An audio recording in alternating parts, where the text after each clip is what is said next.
Hello বন্ধুরা, আপনারা কেমন আছেন?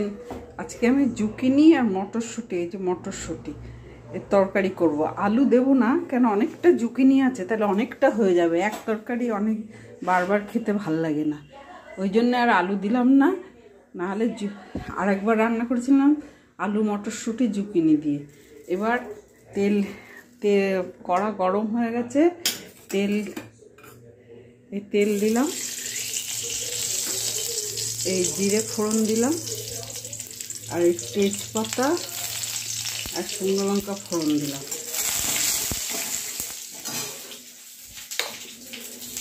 তারপরে এখানে পেঁয়াজ আছে, আদা আছে, কাঁচা লঙ্কা আছে, এগুলো দিয়ে দিলাম। কাশ্মীরি লঙ্কার গুঁড়ো দিলাম, নুনও দেওয়া হয়েছে। আর এবার হলুদ আর জিরে 1 চামচ, ধনে 2 চামচ, হলুদ 1 চামচ, এগুলো দিয়ে দিলাম। আর একটু জল দেবো, নাহলে মশলা পুড়ে যাবে। এবার হিং দেবো,